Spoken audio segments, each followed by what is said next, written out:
നമ്മുടെ ജീവിതത്തിൽ ആ ഒരു ഡിറ്റർമിനേഷൻ ഉണ്ടാകണമെങ്കിൽ ദൈവവുമായിട്ടൊരു എൻകൗണ്ടർ നമ്മുടെ ജീവിതത്തിൽ വേണം. സ്തോത്രം. എങ്കിൽ മാത്രമേ നമുക്കതിൽ കയറി നീക്കാൻ പറ്റത്തുള്ളൂ. സ്തോത്രം.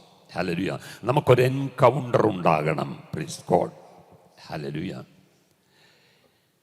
നമുക്കറിയാം, എലീശ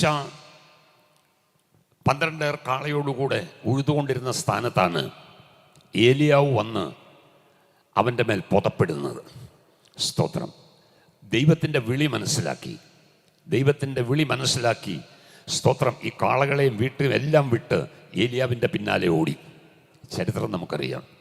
സ്തോത്രം. ഏലിയാവിൻ്റെ ശുശ്രൂഷ തീർന്നു എന്ന് കണ്ടപ്പോൾ, സ്തോത്രം, ഏലിയാവ് എടുക്കപ്പെടുന്നു എന്ന് മനസ്സിലായപ്പോൾ ഒരു കാര്യം എലീശയ്ക്ക് മനസ്സിലായി.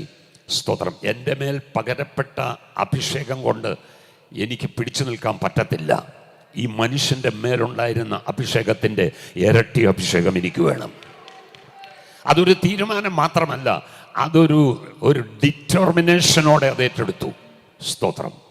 ഹല്ലേലൂയ. കാരണം ആ ഡിറ്റർമിനേഷൻ ഉണ്ടായിരുന്നത് കൊണ്ടാണ് ഏലിയാവ് പോലും പറഞ്ഞിട്ട് എന്ത് ചെയ്തില്ല, എലീശ പിന്മാറിയില്ല. സ്തോത്രം. അവിടെയുള്ള ബൈബിൾ സ്കൂളിലെ പിള്ളേർ വരെ പറഞ്ഞു, സ്തോത്രം, ഹല്ലേലൂയ, ഇവൻ എടുക്കപ്പെടുവാൻ പോകുവാണെന്നുള്ളത് നിനക്കറിയാമോ? സ്തോത്രം. നിങ്ങൾ മിണ്ടാതിരിക്കാൻ പറഞ്ഞു, എനിക്കറിയാമെന്ന് പറഞ്ഞു. ഹല്ലേലൂയ. ഞാൻ പറയട്ടെ, ദൈവം ഇതിലെ സ്തോത്രം, ജീവിതത്തിൽ ഒരു തീരുമാനം മാത്രമല്ല, ഒരു ഡിറ്റർമിനേഷനും ഉണ്ടായിരിക്കട്ടെ. അവർ ഗിൽഗാലിൽ നിന്ന് പുറപ്പെട്ട ഒരു ചരിത്രം. സ്തോത്രം. ഹല്ലേലൂയ.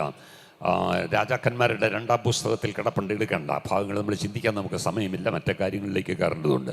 അപ്പം ഗിൽഗാലിൽ നിന്ന് പുറപ്പെട്ടു. സ്തോത്രം. ഗിൽഗാൽ എന്തിനെ കാണിക്കുന്നു? നിന്ന ഉരുട്ടിക്കളഞ്ഞ സ്ഥലമാണ്. ഹല്ലേലൂയ. ഒരു ദൈവ പൈതൽ, സ്തോത്രം, നിശ്ചയദാർഢ്യത്തോടെ നിന്ന് നീ മുന്നോട്ട് പോയാൽ, ഞാൻ പറയട്ടെ, സ്തോത്രം, നിന്നെ നിന്ദിക്കുന്ന വിഷയത്തെ ഉരുട്ടി മാറ്റിയിട്ടായിരിക്കും നിന്നെ മുന്നോട്ട് കൊണ്ടുപോകുന്നത്. നിന്നെ നിന്ദിക്കുന്ന വിഷയങ്ങളൊന്നും നിന്റെ ജീവിതത്തിൽ നിലനിൽക്കാതെ വണ്ണം ഉരുട്ടി മാറ്റുന്ന ഒരു ദൈവമുണ്ട്. നിനക്ക് മാറ്റാൻ പറ്റത്തില്ല. നിന്ദിക്കപ്പെട്ട് കിടക്കാൻ ദൈവം സമ്മതിക്കത്തില്ല. അഭിഷേകം പ്രാപിച്ച ദൈവ പൈതലെ, നിന്നെ നിന്ദിക്കപ്പെട്ട അവസ്ഥയിൽ ഇടുന്ന ദൈവമല്ല ഞാൻ നിങ്ങളും സേവിക്കുന്ന ദൈവം.